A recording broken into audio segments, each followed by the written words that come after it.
Acid base और salt chapter पढ़ रहे थे।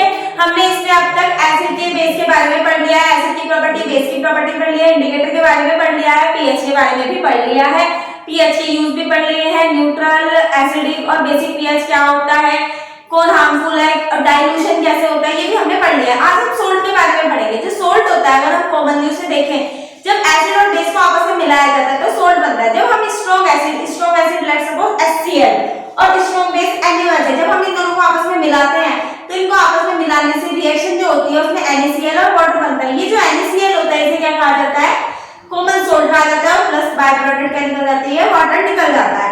अब ये जो सोल्ट होता है, अगर हम जनरली देखें, कॉमन सोल्ट होता है NaCl। अब ये जो कॉमन सोल्ट है, ये सोल्ट फॉर्म कैसे हुआ, जब क्या हुआ है, एसिड रिएक्ट विद बेस, जब एसिड ने बेस के साथ रिएक्ट किया तो करने के बाद क्या बनता है, हमारा सोल्ट बनता है। अब ये जो सोल्ट होते हैं, जैसे कि अगर HCl देखें, HCl है, अब इस HCl में जब H हट जाएगा तो ये Cl बन जाएगा। ये जो इसका Cl है इसका क्लोराइड है, मतलब कि इसका सोल्ट है। जो हमारा HCl होता है, हाइड्रोजन क्लोराइड होता है, उसका जो सोल्ट होता है वो कौन सा होता है, क्लोराइड सोल्ट होता है। ऐसे जो सल्फ्यूरिक एसिड होता है H2SO4, इसका सोल्ट क्या होता है, सल्फेट। नाइट्रिक एसिड जो होता है हमारा HNO3, इसका जो सोल्ट होता है वो क्या होता है, हमारा नाइट्रेट होता है। सेम इसी तरीके से जो हमारे सोल्ट होते हैं, जैसे कि K2SO4 होता है, पोटेशियम सल्फेट। अब ये जो पोटेशियम सल्फेट है ये सोल्ट बना तो एसिड और बेस की रिएक्शन से ही होगा। अब ये कौन से एसिड और कौन से बेस की रिएक्शन से बना, जब हमने पोटेशियम हाइड्रोक्साइड क्या होता है, हमारा बेस होता है, और सल्फ्यूरिक एसिड क्या होता है, हमारा एसिड होता है। जब हमने इन दोनों की आपस में रिएक्शन करवाई तो इनकी रिएक्शन से हमें सोल्ट मिलता है। तो सोल्ट क्या मिलता है, हमारा को पोटेशियम सल्फेट मिलता है। सेम इसी तरीके से जो हमारा Na2SO4 होता है, सोडियम सल्फेट होता है, ये किस तरीके से मिला होगा, जब हमने NaOH की मतलब कि सोडियम हाइड्रोक्साइड, ये एक बेस है, इसकी रिएक्शन H2SO4 जो सल्फ्यूरिक एसिड होता है इसके साथ कराई तो हमें जो सॉल्ट मिलता है वो क्या मिलता है, हमें सोडियम सल्फेट मिलता है। अब जो सोल्ट होते हैं उनका पीएच न्यूट्रल नहीं होता है कि हर समय साथ ही आएगा। जब हम स्ट्रॉन्ग बेस और स्ट्रॉन्ग एसिड की आपस में रिएक्शन करते हैं तब हमें न्यूट्रल सोल्ट मिलता है, लेकिन इसी के अकॉर्डिंग अगर हमारा स्ट्रॉन्ग बेस होगा तो हमें थोड़ा बेसिक सोल्ट मिलेगा, स्ट्रॉन्ग एसिड होगा तो थोड़ा सा एसिडिक सोल्ट मिलेगा। जो हमारा NH4Cl होता है, HCl को नॉर्मल रिएक्शन से मैंने बता दिया NH4 और HCl को स्ट्रॉन्ग है। जो हमारा NH4Cl है ये एसिडिक है, इसका pH 6 है। ऐसा क्यों है, क्योंकि NH4OH की अमोनियम हाइड्रोक्साइड की और साथ में HCl की रिएक्शन हुई होगी, और ये जो HCl है ये क्या होता है, हमारा स्ट्रॉन्ग बेस एसिड होता है, इसलिए ये वाला सोल्ट एसिडिक है, थोड़ा सा 6 इसका pH है। सेम इसी तरीके से जो हमारा सोडियम कार्बोनेट है ये क्या होता है, बेसिक नेचर का होता है, क्योंकि इसमें NaOH की रिएक्शन कराई गई। NaOH क्या है, हमारा basic in nature, strong base है, और साथ में हमारी CO3, जैसे कि इसकी रिएक्शन हमने किसके साथ करा दी, कोई से भी वीक से एसिड के साथ करा दिया। वीक एसिड को ढूंढना पड़ेगा, Na, इसमें से लिखा होगा NaOH में से वाटर CO3, CO3 की रिएक्शन करा दी। ये तो बेस नहीं होता, जैसे कि कार्बोनेट के साथ लगा हुआ है बेस के साथ हम इसकी रिएक्शन करा देते हैं। लेट सपोज का जो NaOH होता है, NaOH क्या होता है, हमारा बेस होता है। NaOH की रिएक्शन एसिड वीक एसिड के साथ कराते हैं, जैसे कि H2CO3 के साथ कराते हैं, तो यहाँ से वाटर निकल जाता है और सोडियम कार्बोनेट हमारा बन जाता है। ये क्या होता है, थोड़ा सा बेसिक सोल्ट होता है। सेम इसके बाद हमें पढ़ना है कि जो कॉमन सोल्ट होता है वो पता चल गया। अब ये जो सोल्ट है ये फॉर्म किस तरीके से होते हैं, ये हमारे सी वाटर से भी फॉर्म होते हैं। सी वाटर से by the process of evaporation की प्रोसेस से हम इन्हें निकाल लेते हैं। अब एक बड़े से पूल में हम क्या करते हैं, जो सी वाटर होता है उसको इकट्ठा करते हैं, और जो सनलाइट होती है उससे वो धीरे धीरे जो वाटर होता है वो क्या हो जाता है, भाप बन के इवेपोरेट हो जाता है और हमारा सोल्ट मिलता है। लेकिन उस कॉमन सोल्ट के अंदर थोड़ी सी इंप्योरिटीज होती हैं, उन इंप्योरिटीज को बाद में साफ किया जाता है तो हमें नॉर्मली कॉमन सोल्ट मिल जाता है। जो कॉमन सोल्ट होता है फ्रॉम सी वाटर से हमें मिलता है, और इसको किस तरीके से हमें फाइंड किया जाएगा, इवेपोरेशन की प्रोसेस से ही हमें फाइंड होता है। सेकंड क्या होता है, जो कॉमन सोल्ट होता है वो अंडरग्राउंड भी होता है, डिपॉजिट, जो अंदर डिपॉजिट है उसको हम कैसे, उसके अंदर हमारा रॉक सोल्ट आता है। जो रॉक सोल्ट होता है ये माइंड होता है from to be the underground deposit, just like जैसे कि कोल वगैरह होते हैं, इस तरीके से ये भी अंडरग्राउंड डिपॉजिट रहता है। तो जो हमारा सोल्ट होता है एक तो सी वाटर से और एक अंडरग्राउंड हमें डिपॉजिट से देखने को मिलता है, कोल की तरह माइंड ये भी होता है रॉक सोल्ट।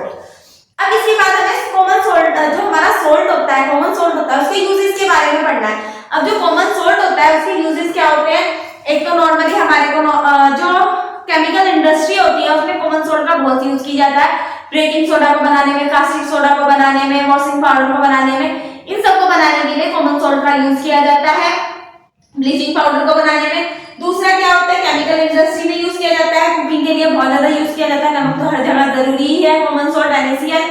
तीसरा क्या है, जो अचार वगैरह होते हैं, फिश वगैरह होती है, उनको प्रिजर्व करने के लिए कि वो लंबे समय तक चले, जल्दी खराब ना हो जाए, प्रिजर्वेंट के लिए भी कॉमन सोल्ट का यूज किया जाता है। नेक्स्ट क्या होता है, जो कॉमन सोल्ट होता है इसका यूज मैन्युफैक्चर, जो सोप वगैरह होते हैं उनको, जो साबुन वगैरह होते हैं, डिटर्जेंट, उनको बनाने के लिए भी इसका यूज किया जाता है। और यूज टू बी द, जो आइस होता है, आइस को मेल्ट करने के लिए भी कॉमन सोल्ट का यूज किया जाता है।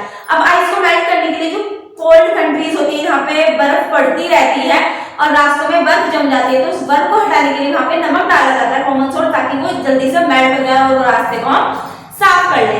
अब इसके बाद हम जो कॉमन सोल्ट है उनसे और क्या क्या चीजें बन सकती है वो पढ़ेंगे, जैसे कि जो केमिकल फॉर्म्स होती है कॉमन सोल्ट की, अब हम वो पढ़ेंगे। कल हमने क्लोरोएल्कली प्रोसेस के बारे में पढ़ा था कि जो क्लोरोएल्कली प्रोसेस होती है वो क्या होती है, और हमने देखा था कि जो क्लोरोएल्कली प्रोसेस होती है उसके अंदर क्लोरीन हाइड्रोजन गैस निकलती है और हम ब्राइन के सॉल्यूशन को भेजते हैं। जो ब्राइन का सॉल्यूशन होता है वो क्या होता है, NaCl का जो एक्वस सॉल्यूशन होता है उसको कहा जाता है। हमने इस पूरी प्रोसेस के बारे में जाना था, मैं एक बार शॉर्ट में आपको फिर से बता देती हूँ। इसमें क्या होता है, हम ब्राइन का सॉल्यूशन को भेजते हैं, एक्वस सॉल्यूशन को भेजते हैं NaCl के साथ, पानी वाला। अब Na के ऊपर प्लस होता है, Cl के ऊपर माइनस चार्ज होता है, सेम इसी तरीके से जो वाटर होता है उसमें H के ऊपर प्लस होता है और OH के ऊपर माइनस चार्ज आता है। यहाँ पे क्या होती है, एक मेम्ब्रेन लगी रहती है, दो सेल लगे रहते हैं जिसमें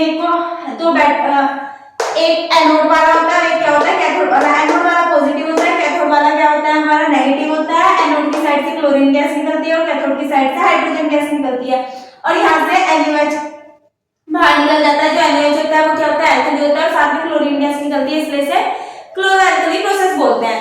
अब जो हमारा प्रोडक्शन होता है NaOH का, हमने देखा यहाँ से ब्राइन को NaCl को पास कराया और यहाँ से हमें NaOH देखने को मिला।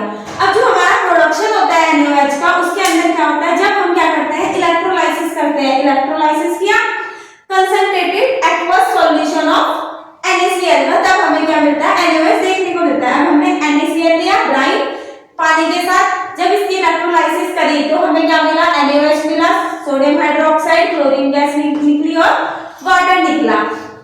अब क्या होता है, जो हमारे को यूज पढ़नी है, सबसे पहले हम किसके यूज पढ़ेंगे, ये जो हमारा NaOH है हम इसके यूज पढ़ेंगे। जो हमारा NaOH होता है वो किस चीज के लिए यूज होता है, पहले तो ये सोप और डिटर्जेंट बनाने के लिए यूज होता है। दूसरा आर्टिफिशियल टेक्सटाइल फाइबर बनाने के लिए इसका यूज किया जाता है। पेपर को मैन्युफैक्चर करने में इसका यूज किया जाता है। NaOH का प्योरीफाई वॉज भी ना, ये प्योरीफाई करता है जो ये होता है NaOH, ये क्या करता है, जो एल्युमिनियम होता है उसके जो ओर होते हैं उनको प्योरीफाई करने के लिए NaOH का यूज किया जाता है। दूसरा ये क्या होता है, इसका यूज जो मेटल होता है ऑयल की रिफाइनिंग में और ब्लीचिंग पाउडर में इसका यूज किया जाता है।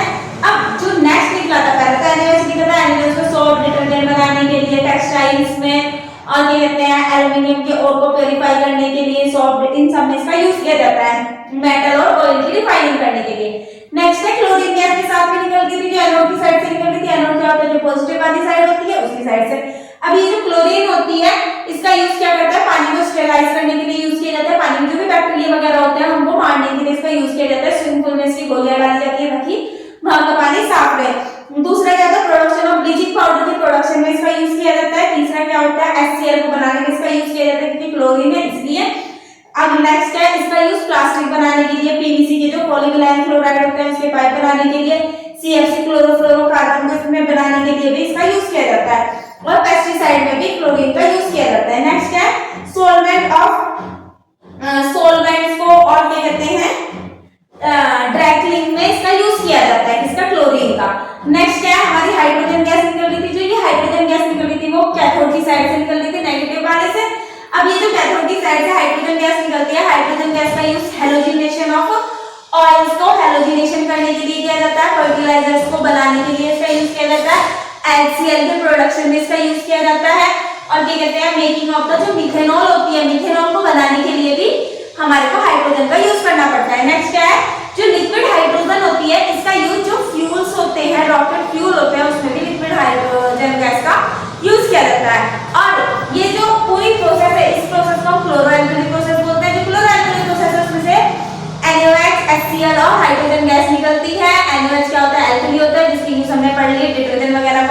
मटेरियल टेक्सटाइल इंडस्ट्री में यूज होता है, मैन्युफैक्चर फ्यूल और ऑयल रिफाइनिंग में इसका यूज होता है। नेक्स्ट क्या होता है, जो क्लोरीन होता है इसका यूज मोस्टली प्योरीफाइड पानी को साफ करने के लिए किया जाता है, और production of bleaching powder HCl के प्रोडक्शन में इसका यूज किया जाता है। सॉल्वेंट और PVC और CFC में करा जाता है। जो HCl उसका बहुत ज्यादा यूज एक्वस है, जो हाइड्रोजन एक्वस हाइड्रोजन होती है उसका यूज किसके अंदर, फ्यूल रॉकेट फ्यूल में इसका यूज किया जाता है। HCl को बनाने में इसका यूज किया जाता है।